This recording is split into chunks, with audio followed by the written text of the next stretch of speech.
Good morning friends. మనం ధర్మ ప్రచారం గురించి మాట్లాడుకుందాం.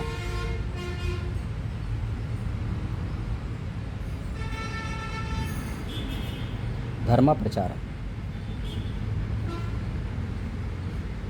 ఇప్పుడు ఒక 4 పాయింట్స్ నేను చెప్పదలుచుకుంటున్నాను. నంబర్ 1, ఒక వ్యక్తికి ఎన్ని బెనిఫిట్స్ కలుగుతాయో వాటిల్లో 90% బెనిఫిట్స్ దేవుడే ఇస్తాడు.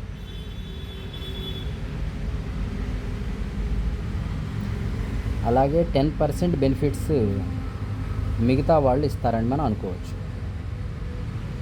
తల్లిదండ్రి కావచ్చు, సమాజం కావచ్చు. అయితే మనం జనరల్గా ఏం చేస్తాం? మనం జనరల్గా 90% బెనిఫిట్స్ చేకూర్చిన దేవుణ్ణి మనం విస్మరిస్తాం. దేవుడు ఎప్పుడు చెప్పడు మనకి, నేనే నీకు 90% బెనిఫిట్స్ కలిగించానని దేవుడు మనకు చెప్పడు. దానివల్ల మనం ఏం చేస్తామంటే 90% బెనిఫిట్స్ కలిగిన ఇచ్చిన దేవుణ్ణి మనం విస్మరించి జీవితం గడుపుతూ ఉంటాం. అలా మనం దేవుణ్ణి విస్మరించినప్పుడు, మనం దేవుణ్ణి పట్టించుకోనప్పుడు మనం ఆటోమేటిక్గా వేరే వాళ్ళని ఎవరికొకళ్ళని పట్టించుకుంటాం. అన్నయ్య కావచ్చు, తమ్ముడు కావచ్చు, అక్క కావచ్చు, చెల్లి కావచ్చు, భర్త కావచ్చు, భార్య కావచ్చు, అమ్మ కావచ్చు, నాన్న కావచ్చు, కొడుకు కావచ్చు, కూతురు, ఎవరైనా కావచ్చు. సో దేవుడు తప్ప మరొక వ్యక్తిని మనం పట్టించుకుంటాం. ఆ మరొక వ్యక్తిని పట్టించుకొని అతని కోసం మనం చేయగలిగింది ఎంత? మనం ఎంత చేసినా కూడా 10% కంటే ఎక్కువ మనం చేయలేము. ఎందుకంటే 90% అతని కోసం కూడా 90% దేవుడే చేస్తాడు. కాబట్టి ఒక మనిషిని మనం పట్టించుకొని మనం ఎన్ని ఎఫర్ట్స్ పెట్టినా అతని కోసం మనం చేయగలిగేది 10% మాత్రమే. ఇప్పుడు ఈ పర్సన్ మనల్ని గుర్తిస్తాడా? గుర్తించలేడు. ఎందుకయ్యా అంటే 90% బెనిఫిట్ దేవుడి నుంచి పొంది దేవుణ్ణి ఇతను గుర్తించలేదు. మరి దేవుణ్ణి గుర్తించని అతను 90% బెనిఫిట్ ఎక్కడి నుంచి వచ్చిందో అతన్నే గుర్తించని వాడు, మనం ఎంత చేసామండి? 10% చేసాం. కాబట్టి 10% బెనిఫిట్ చేసిన మనల్ని ఇతను గుర్తిస్తాడని గ్యారెంటీ. గుర్తించకపోవడమే జరిగే అవకాశం చాలా ఎక్కువ ఉంది. గుర్తించే అవకాశం చాలా తక్కువ ఉంది. సో అలాంటప్పుడు మనకి బాధ కలుగుతుంది. ఈ బాధ కలగడం తప్ప వేరే ఇంకోటి జరిగే అవకాశం లేదు. ఎందుకంటే ఇతను గుర్తించకపోయే అవకాశమే 99.99% ఉంటుంది. ఎందుకంటే దేవుణ్ణే గుర్తించలేదు. 90% బెనిఫిట్ ఇచ్చిన దేవుణ్ణి గుర్తించలేదు. కాబట్టి 10% బెనిఫిట్ ఇచ్చిన మనల్ని ఇతను 80%లో గుర్తించలేడు. అలాంటప్పుడు మనకి బాధ కలుగుతుంది. మనకి బాధ కలిగినప్పుడు సొల్యూషన్ ఏంటి అయ్యా అని మనం చూస్తే, సొల్యూషన్ ఏంటి? తప్పెక్కడ జరుగుతుంది? బాధ ఏంటి? తప్పెక్కడ జరుగుతుంది? ముళ్ళు ఏది? ఏ ముళ్ళు గుచ్చుకుంటుంది? ఏ బాధ అని ఆలోచిస్తే మనకి ఏం తెలుస్తుందండి అంటే 90% బెనిఫిట్ మనకు కలిగించిన దేవుణ్ణి మనం పట్టించుకోకుండా ఉండడమే మనం చేసిన తప్పు. మనం కానీ ఎదుటి వాళ్ళు కానీ చేసిన తప్పు. ఆ తప్పు వల్లే ఇదిగో మిగతాదంతా డిస్టర్బ్ అవుతుంది. సో సొల్యూషన్ ఏమొస్తుందండి అంటే దేవుణ్ణి పట్టించుకోవాలి. 90% బెనిఫిట్ మనకు కలిగించిన దేవుణ్ణి మనం పట్టించుకోవాలి. సో సొల్యూషన్ ఏంటి అంటే దేవుణ్ణి పట్టించుకోవాలి. దేవుణ్ణి పట్టించుకోవాలంటే ఏంటి? దేవుణ్ణి పట్టించుకోవడం అంటే ఏం చేయాలి అనే క్వశ్చన్కి ఒక ఆన్సర్ ఇలా చెప్తాను. అంతకుముందు మనకి కుల వృత్తులు ఉండేవి.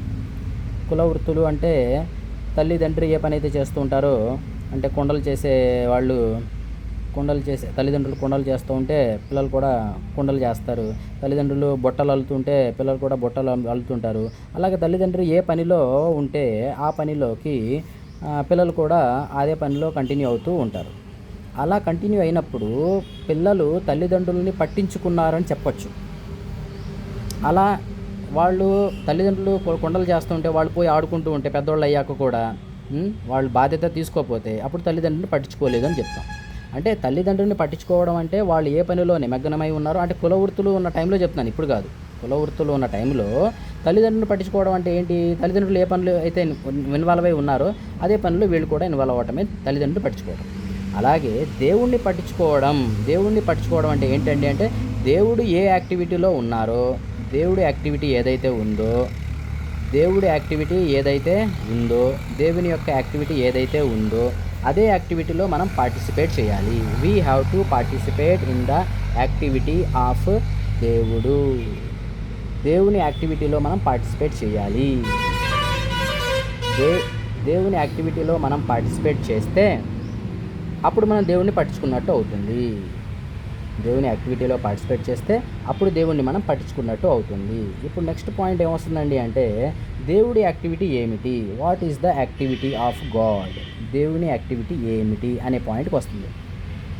దేవుని యాక్టివిటీ ఏంటయ్యా అని తెలుసుకోవడానికి మనము రామాయణాన్ని తీసుకుందాం. మనం ఏది తీసుకున్నా కూడా, ఏ గ్రంథం తీసుకున్నా కూడా చెప్పొచ్చు. ప్రస్తుతానికి సింపుల్గా చెప్పడానికి రామాయణం నేను కన్సిడర్ చేస్తున్నాను. రామాయణంలో సీతాదేవిని రావణాసురుడు అపహరించడం అదే ఏదైతే ఉందో అది రాంగ్ అని చెప్పేవాళ్ళు రాముడి వైపు ఉన్నారు. అది రైట్ అని చెప్పేవాళ్ళు, తప్పు లేదు అని చెప్పేవాళ్ళు, అలా చేయొచ్చు అని చెప్పేవాళ్ళు రావణాసురుడు వైపు ఉన్నారు. యుద్ధం జరిగింది. ఇది రామాయణంలో జరిగింది.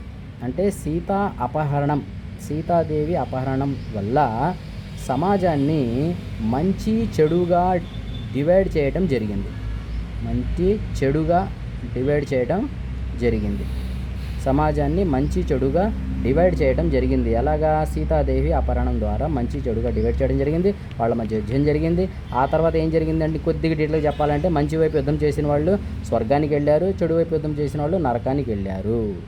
అచ్చా, ఇప్పుడు స్వర్గం నరకం ఉందా అనేది ఒక పాయింట్ మాట్లాడుకుందాం మనం. స్వర్గము నరకము అసలు ఉన్నాయా అని మాట్లాడితే ఖచ్చితంగా ఉన్నాయని చెప్పాలి. ఎలాగా? ఫర్ ఎగ్జాంపుల్, ఎవరినైనా మనం అడుగుతాం 3=2 రైటా రాంగా అని ఎవరినైనా అడిగితే ఏం చెప్తారు? రాంగ్ అని చెప్తారు. ఎలా చెప్తారు? వాళ్ళ బుర్రతో చెప్తారు, బుర్రలో ఉన్న గుజ్జుతో చెప్తారు. ఆ బుర్రలో ఉన్న గుజ్జు ఎక్కడి నుంచి వచ్చిందయ్యా అంటే ప్రకృతి నుంచి వచ్చింది. ప్రకృతికి అంతకంటే పెద్ద బుర్ర ఉంటేనే కదా మనకి చిన్న బుర్ర తయారు చేసి ఇస్తుంది.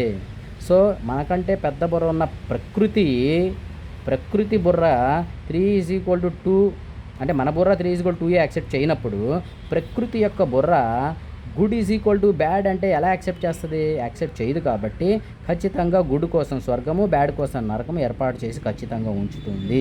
సో దేవుని యాక్టివిటీ ఏంటయ్యా అంటే సమాజాన్ని మంచి చెడుగా డివైడ్ చేయటం, వాళ్ళ మధ్యలో యుద్ధం జరిగే పరిస్థితి తీసుకురావటం, యుద్ధం జరిపించటం, ఆ తర్వాత మంచి వైపు యుద్ధం చేసిన వాళ్ళకి స్వర్గము, చెడు వైపు యుద్ధం చేసిన వాళ్ళకి నరకము ఇవ్వటం జరుగుతుంది. అయితే ఈ యాక్టివిటీలో మనం ఎలా పార్టిసిపేట్ చేయాలి? ఇప్పుడు చెడుకి అని ముందు నుంచే లీడర్షిప్ ఉంటుంది. ఫర్ ఎగ్జాంపుల్, రావణాసురుడు మనం తీసుకుంటే ముందు నుంచే లీడర్గా ఉన్నాడు. చెడు వైపు ఆల్రెడీ లీడర్ ఉంటాడు. మంచి వైపు ఇక్కడ లీడర్ ఎవరయ్యా అంటే రాముడే మంచి వైపు లీడర్గా ఎదిగాడు. ఫస్ట్ నుంచి లీడర్గా లేడు. రాముడి వైపు ఫైట్ చేసిన వాళ్ళంతా ఫస్ట్ నుంచి రాముడికి సంబంధించిన వాళ్ళు కాదు, రాముడి వైపుకి అట్రాక్ట్ అయ్యారు. సో మంచి లీడర్షిప్ ఎస్టాబ్లిష్ చేయాలి. సో మనం చేయాల్సింది ఏంటండి అంటే మంచి లీడర్షిప్ ఎస్టాబ్లిష్ చేయాలి. ఇది మన యొక్క ఇది మనం చేయాలి. మంచి లీడర్షిప్ మనం ఎస్టాబ్లిష్ చేస్తే అప్పుడు మనం దేవుణ్ణి పట్టించుకున్నట్టు అవుతుంది. అప్పుడు మన ప్రాబ్లమ్స్ నుంచి మనం బయటపడే అవకాశం ఉంటుంది. అదర్వైజ్ మనం ఖచ్చితంగా ప్రాబ్లమ్స్లోనే ఇరుక్కుంటాము. ఎవరో ఒకళ్ళ కోసం మనం పనిచేస్తాము, వాళ్ళు మనకి తగినంత రెస్పాన్స్ ఇవ్వరు, మనకు బాధ కలుగుద్ది. ఈ బాధలో తప్ప మనం వేరే జీవితం ఏం బతకలేము. పైగా దేవుడిచ్చిన ఒక పెద్ద అవకాశాన్ని కూడా కోల్పోయిన వాళ్ళం అవుతాము. ఇలా బతకడం వల్ల స్వర్గానికి వెళ్తామో నరకాలకు వెళ్తామో కూడా తెలియని పరిస్థితుల్లో ఉంటాము.